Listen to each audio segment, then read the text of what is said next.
आप देख रहे हैं हिमाचल डायरीज सिर्फ पोल स्टार टीवी पर।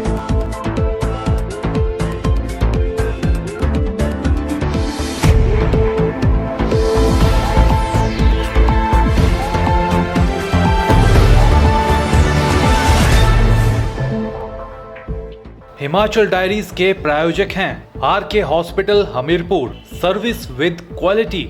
नमस्कार, आप देख रहे हैं हिमाचल डायरी और आपके साथ मैं हूं मोनिका ठाकुर। आइए जानते हैं हिमाचल से जुड़ी ताज़ा तरीन खबरें।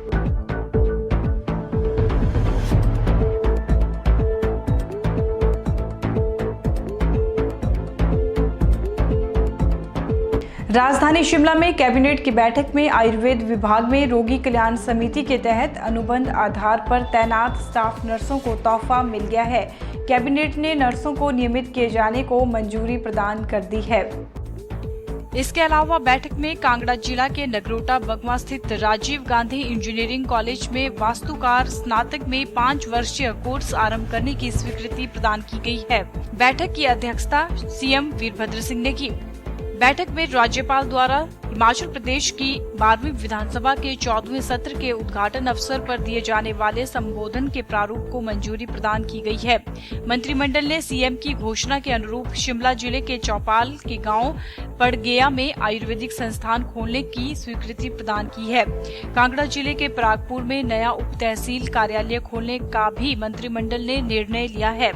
मंत्रिमंडल ने सरकार द्वारा सत्र 2017-18 से ऊना जिले के विधानसभा क्षेत्र चिंतपूर्णी के राजकीय वरिष्ठ माध्यमिक पाठशाला कटोहर के अधिग्रहण को अपनी स्वीकृति प्रदान की है। बैठक में प्रधानमंत्री ग्राम सड़क योजना मॉडल पर सड़क परियोजनाओं में सड़क सुरक्षा ऑडिट के लिए भी मंजूरी प्रदान की गई है। यह इसलिए किया गया है ताकि सभी सड़कों के डिजाइन, निर्माण और परिचालन स्तर पर तीसरे पक्ष द्वारा सड़क सुरक्षा ऑडिट किया जाए और सड़क नेटवर्क को उपयोगकर्ता के अनुरूप सुनिश्चित बनाया जा सके। मंत्रिमंडल ने आयुर्वेद निदेशालय में अनुबंध आधार पर कनिष्ठ कार्यालय सहायक के 8 पद भरने और लिपिकों के 2 पदों को कनिष्ठ कार्यालय सहायक में परिवर्तित करने का भी निर्णय लिया।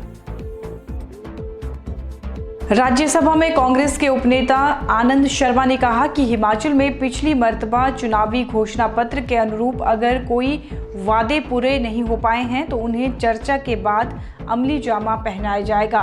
उन्होंने कहा कि चुनावी घोषणा पत्र पर किसी भी तरह की चर्चा केवल संगठन के भीतर ही हो सकती है। आनंद शर्मा ने कहा कि घोषणा पत्र अकेले चेयरमैन नहीं बनाता बल्कि पार्टी बनाती है। हो सकता है कि कोई शंकाएं हो, उन्हें बैठकर सुलझाया जा सकता है। आनंद शर्मा ने यह बातें पत्रकारों द्वारा पूछे गए सवाल के जवाब में कही। आनंद शर्मा ने पीएम नरेंद्र मोदी और बीजेपी नेताओं को संयम से बोलने और सम्मानजनक भाषा का उपयोग करने की नसीहत दी है। उन्होंने आरोप लगाए हैं कि मोदी विभिन्न राज्यों में विधानसभा चुनावों के दौरान जिस प्रकार की भाषा का प्रयोग कर रहे हैं वह पीएम पद की गरिमा के खिलाफ है। उन्होंने कहा कि सेना के उपलब्धियों को बीजेपी चुनावों में वोट लेने के लिए भुना रही है।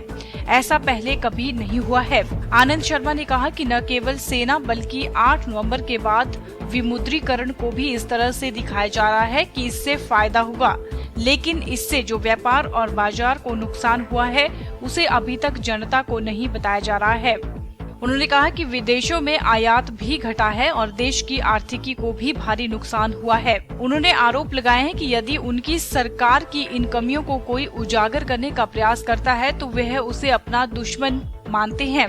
प्रधानमंत्री पहले स्थिति पर गौर करें, सेना की कार्रवाई का और सेना का राजनीतिकरण ना करें।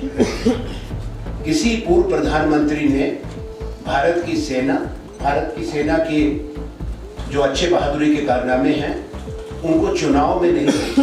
ये पहले प्रधानमंत्री हैं। सेना भारत गणराज्य की है, सेना भारत की रक्षा करती है।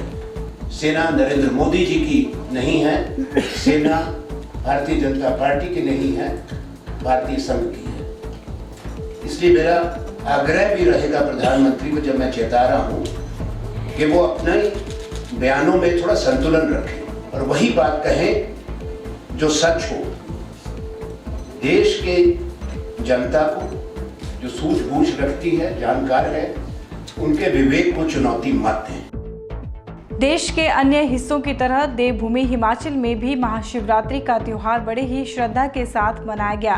तमाम शिव मंदिरों में सुबह से ही हजारों भक्तों की लंबी कतारें देखी गई।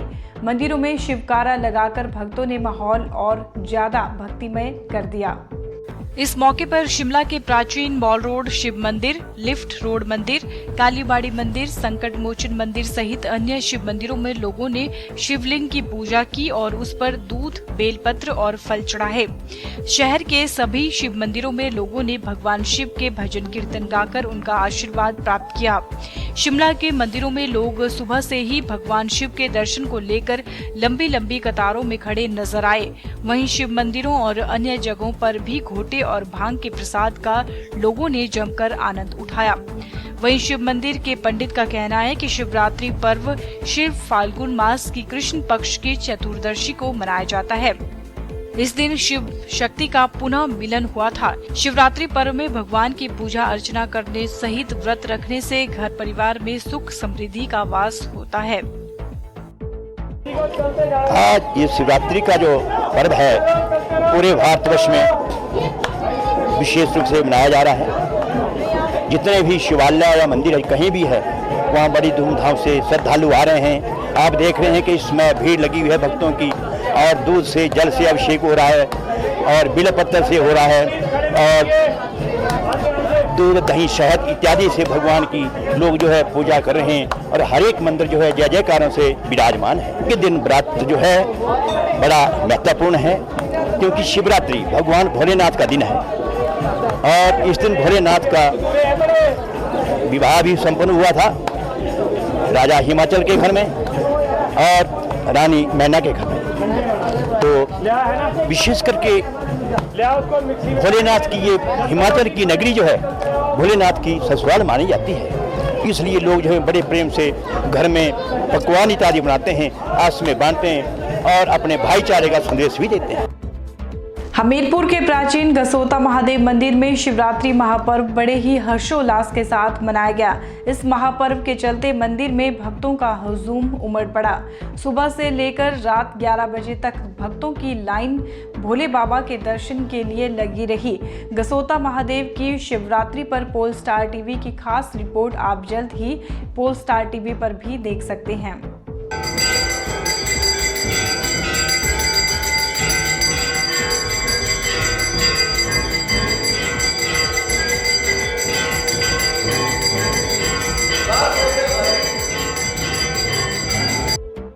शिवरात्रि पर्व को लेकर हमीरपुर के सभी मंदिरों में काफी भीड़ देखने को मिली। प्राचीन गसोता महादेव मंदिर की अगर बात करें तो सुबह 4 बजे से ही भक्तों की कतारें लगना शुरू हो गई थी, जो दोपहर बाद भी बढ़ती गई। इतना ही नहीं, रात 11 बजे भी भक्तों की कतार शिव के दर्शनों के लिए लगी रही। दिन भर शिव के जयकारों और भजन कीर्तन से पूरा मंदिर परिसर भक्तिमय हो गया था। दिन भर भक्तगण दूर दूर से भोले बाबा के दर्शन करने गसोता महादेव पहुँचे। पूरा प्रांगण शिव भक्तों से भरा हुआ था। बच्चों से लेकर बुजुर्ग हर कोई लाइनों में खड़े होकर शिवलिंग पर बिलपत्र और दूध जल चढ़ाने के लिए डटे रहे। इस अवसर पर पूर्व मुख्यमंत्री प्रेम कुमार धूमल भी भोले बाबा के दर्शन और आशीर्वाद लेने गसोता महादेव पहुंचे। इस अवसर पर उन्होंने सभी को शिवरात्रि की हार्दिक शुभकामनाएं भी दी। शिवरात्रि के परम पवित्र पावन त्योहार पर मैं देवों के देव महादेव से प्रार्थना करता हूँ कि सबको खुशहाली दे, प्रसन्नता दे, संपन्नता दे, हर तरफ शांति हो, विकास हो, लोगों में भाईचारा बढ़े और ईश्वर के प्रति श्रद्धा बढ़े, दुनिया से पाप और बुराइयां खत्म हो, अच्छाई की जीत हो, महादेव का सब पर आशीर्वाद बना रहे। शिवरात्रि पर्व को लेकर मंदिर की खास तरह की सजावट भी की गई।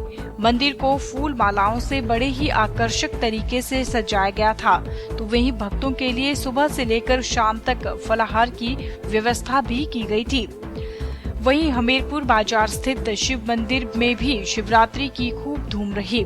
शिवरात्रि पर्व को लेकर भक्तों की लंबी लंबी कतारें दिन भर लगी रहीं, तो वहीं शिव पार्वती की झांकी भी इस अवसर पर निकाली गई। पूर्व मुख्यमंत्री प्रेम कुमार धूमल ने रथ को हरी झंडी दिखाकर रवाना किया।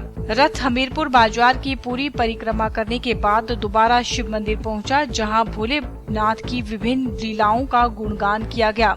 इसके बाद भजन कीर्तन का दौर शुरू हो गया, जो कि पूरी रात चलता रहा।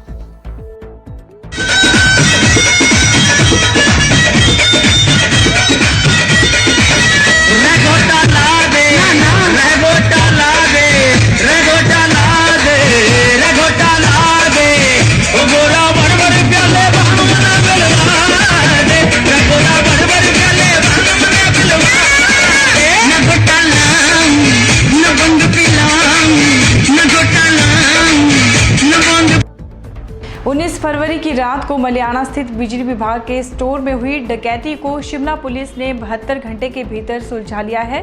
38 क्विंटल तांबा चोरी मामले में पुलिस ने 8 चोरों को पकड़कर हवालात में डाल दिया है। अतिरिक्त पुलिस अधीक्षक भजन देव नेगी ने खुलासा करते हुए कहा कि मलियाना से चोरी हुई 38 क्विंटल तांबा तार के हाईटेक चोरों को शिमला पुलिस ने 72 घंटे के भीतर ही धर दबोचा है। सीसीटीवी कैमरे में बुलेरो और 2 पिकअप वाहनों को देखकर लीड ली और चोरों को दबोचा गया। ढली थाना की टीमों ने गलोग और चमकड़ी में उन वाहनों को देखा। तीनों टीमों ने अलग अलग लोकेशन पर जाकर तलाश किया, जिसके बाद सर्च ऑपरेशन में पुष्टि के बाद तार बरामद कर चारों वाहनों को भी जब्त कर लिया गया है। चोर अपनी ही वाहनों में चोरी कर रहे थे, जिन्हें बल के बथेड़ से पकड़ा गया। ये पहले भी कई चोरियों में भी संलिप्त रह चुके हैं, जिसकी तलाश की जा रही है। जवानों ने दिन रात मेहनत कर जिस तरह चोरों को पकड़ा है, वह बधाई के पात्र हैं। देखिए कि शिमला ज़िले में पहली मर्तबा डकैती हुई है, जिसको शिमला पुलिस ने एक चैलेंज माना है, चैलेंज को एक्सेप्ट किया है और इतना जल्दी क्रैक किया है। शायद किसी ने सोचा भी नहीं होगा कि इतना जल्दी डकैती क्रैक हो जाएगा। हमारे जो टीम्स है, क्योंकि 20 तारीख के मॉर्निंग में हमारे को रिपोर्ट आया था कि बट वहाँ पे कुछ चोरी हुआ है सामान, तो जैसा ही उसका स्टेटमेंट हमने रिकॉर्ड किया चौकीदार का, तो उससे apparently as per provision of law वो डकैती बनती थी।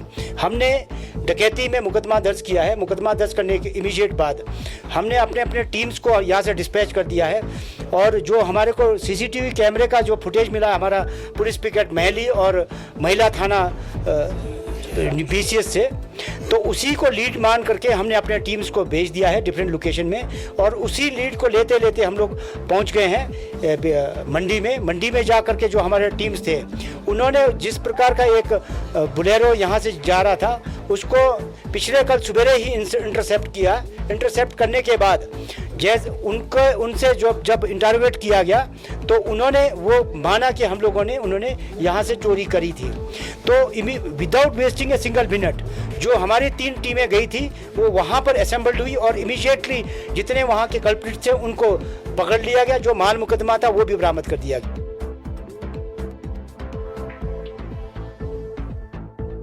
हिमाचल डायरी में अभी रुकते हैं छोटे से ब्रेक के लिए। आप बने रहिए पोल स्टार टीवी के साथ।